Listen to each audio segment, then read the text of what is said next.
Madam Chair, and thank you to the witnesses for being here today. I'll begin with a few questions for the current presidents, and if you would please just answer with a yes or no if possible. My first question is, should colleges and universities be places where the right to free speech and free exchange of ideas is protected? President Schill. Yes.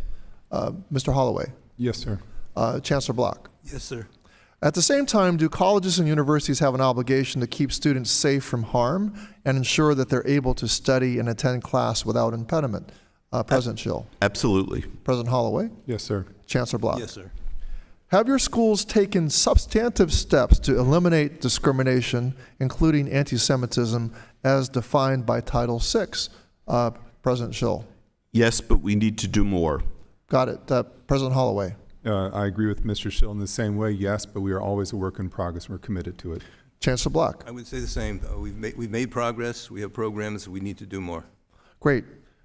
University of California, Riverside, which is in my district, was the first school in the UC system to reach a peaceful resolution with student protesters.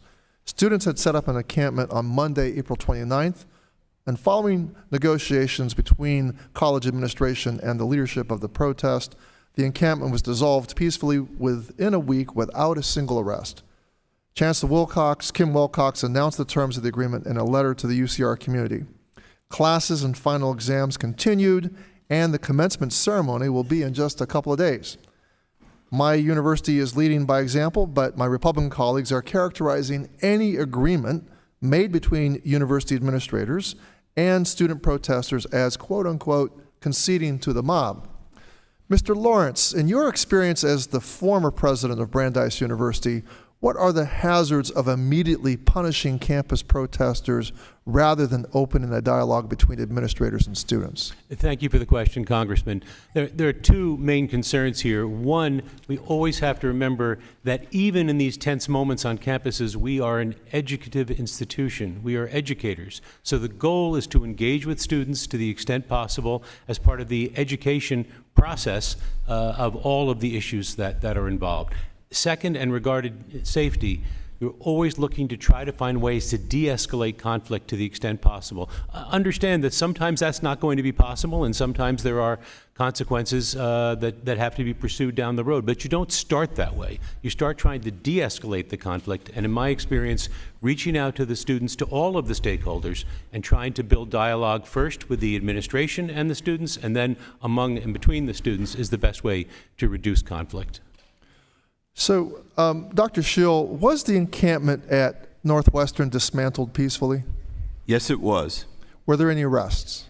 There were no arrests needed. And Dr. Holloway, the same question. Was Rutgers encampment dismantled peacefully? Yes, it was, sir. Were there any arrests? No, there were not. And Dr. Schill, did the agreement Northwestern came to with the encamped students, did that agreement remove any rights or protections for Jewish or Israeli students? No, it actually gave them the ability to feel safe on campus because it was no longer there. And Dr. Holloway, did Rutgers' agreement remove any rights or protections for those students?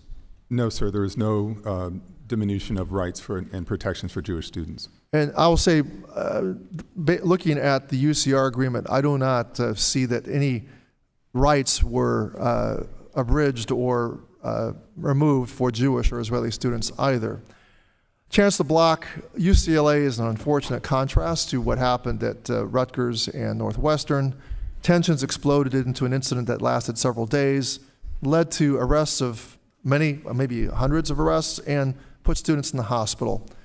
In hindsight, could you or your administration have done anything differently to prevent things? As Mr. Lawrence said, sometimes it's not possible, but in hindsight, might there have been another approach? Thank you for your question.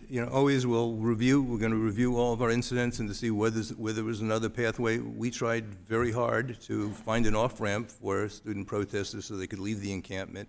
Wasn't to be. Safety became an issue for the whole community, and we had to ask all the encampment members to leave the encampment.